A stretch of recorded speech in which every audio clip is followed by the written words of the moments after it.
budaya. Perkenalkan, nama saya Caroline Utomo dari jurusan Teknik Industri Usus Tambuk 2020. Aturan bagi umat Buddha yang paling mendasar dan yang patut untuk dijalankan dalam kehidupan sehari-hari adalah Pancasila Buddhis. Dengan menjalankan aturan moralitas ini, umat awam akan memperoleh kedamaian dan ketenangan bagi diri sendiri maupun bagi orang lain. Pancasila Buddhis sendiri terdiri dari 5 latihan moral. Yang pertama, Panatipata Veramani Sikapadam Samadhyami, yang berarti aku bertekad akan melatih diri menghindari pembunuhan maupun penganiayaan makhluk hidup.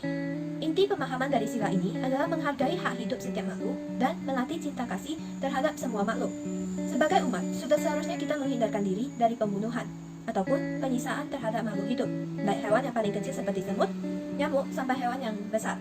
Suatu tindakan dapat dikatakan sebagai membunuh atau pembunuhan apabila terdapat 5 faktor, yaitu yang pertama, adanya makhluk hidup, baik manusia maupun binatang, menyadari dan mengetahui bahwa makhluk itu masih hidup, kemudian berniat untuk membunuhnya dan melakukan usaha untuk membunuhnya, dan makhluk tersebut mati karena usaha tersebut.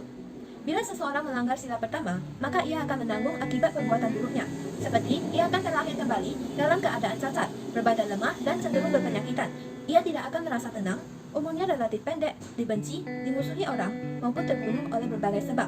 Yang kedua, Adinodana Veramani Sikapadam Samadhyami, yang berarti aku bertekad akan melatih diri menghindari pengambilan barang yang tidak diberikan. Inti pemahaman dari sila ini adalah menghargai hak milik orang atau makhluk lain dan berperilaku jujur serta tidak melakukan perbuatan yang dapat menimbulkan kerugian materi. Sebagai umat, hendaknya kita menghindari perbuatan mencuri dan mengembangkan selalu sifat kedermawanan dan murah hati. Suatu tindakan dikatakan pencurian apabila terdapat 5 faktor, yaitu yang pertama, adanya suatu barang atau benda milik orang lain. Yang kedua, mengetahui bahwa barang atau benda itu ada pemiliknya. Yang ketiga, berniat untuk mencurinya.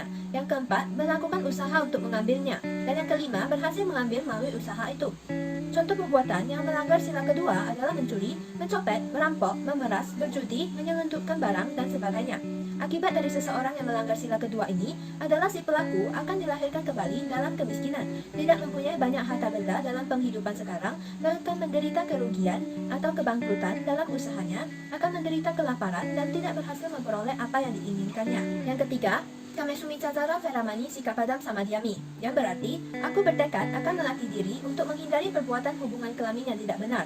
Suatu tindakan disebut asusila apabila terdapat 4 faktor, yakni adanya orang atau objek yang tidak patut untuk disetubuhi, mempunyai niat untuk menyetubuhi orang tersebut, melakukan usaha untuk menyetubuhinya, dan berhasil menyetubuhinya.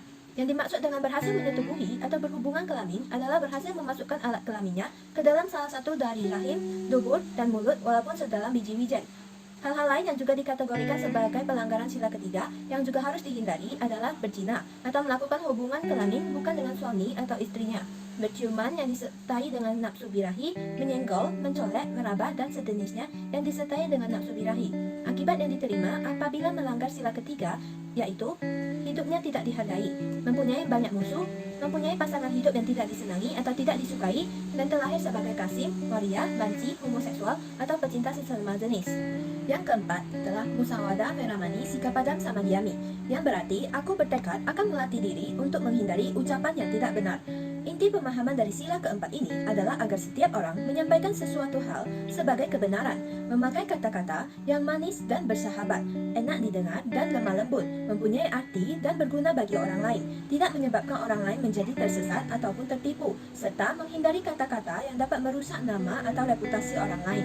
Suatu ucapan dikatakan sebagai musawada apabila terdapat 4 faktor, yakni yang pertama, adanya sesuatu atau hal yang tidak benar, mempunyai kehendak atau niat untuk berdusta atau menyesatkan, berusaha untuk berdusta, dan orang lain mempercayai kata-katanya. Dalam Kakacumbrahma Sutta, Majjhima Nikaya 1, Buddha mengatakan bahwa ucapan yang benar dapat terjadi apabila terdapat 5 syarat, yakni yang pertama, ucapan itu tepat pada waktunya. Yang kedua, ucapan itu sesuai dengan kebenaran. Yang ketiga, ucapan itu lembut. Dan yang keempat, ucapan itu bermanfaat. Dan yang kelima, ucapan itu penuh dengan cinta kasih. Ada PR mata, nanti dulu aku main game dulu.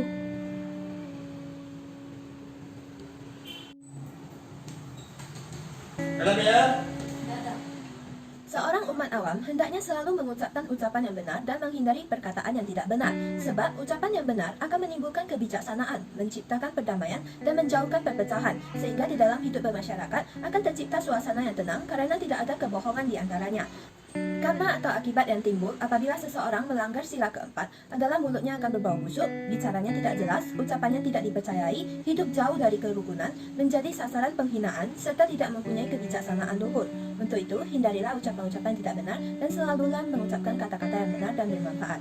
Yang kelima adalah Surameraya Maja Pamadadana Veramani Sikapadam Samadhyami, yang berarti aku bertekad akan melatih diri untuk menghindari makanan dan minuman yang memabukkan yang dapat menyebabkan lemahnya kesadaran. Tujuan dari pelaksanaan sila ini adalah untuk melatih pengendalian diri, kewaspadaan, serta mengembangkan kesadaran.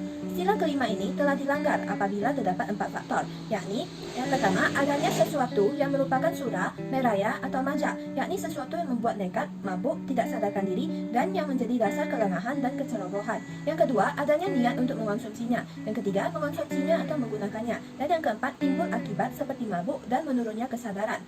Akibat dari seringnya mengonsumsi makanan atau minuman yang memabukkan adalah akan terlahir kembali sebagai orang yang mempunyai tingkat kesadaran yang rendah, tidak mempunyai kecerdasan atau pengetahuan, terganggu ingatannya, ceroboh, pikun, malas, tidak dipercaya oleh masyarakat, serta sulit mencari mata pencaharian. Bila kita menjalankan Pancasila Buddhis dengan baik dalam kehidupan sehari-hari, maka kita akan mendapat memetik banyak manfaat. Di antaranya, seperti kita akan memperoleh kedamaian dan ketenangan, maupun mendapatkan perlindungan dari Sang Buddha. Dalam Dhammapada 16, Piyawaga 217, Sang Buddha bersabda bahwa barang siapa yang sempurna dalam sila dan mempunyai pandangan yang terang, teguh dalam dhamma, selalu berbicara benar dan memenuhi segala kewajibannya, maka semua orang akan mencintainya. Untuk itu, marilah kita menjadikan aturan dalam Pancasila Buddhis ini menjadi pedoman dalam kehidupan kita sehari-hari. Sekian dan terima kasih telah menyaksikan video ini. Namo Buddhaya.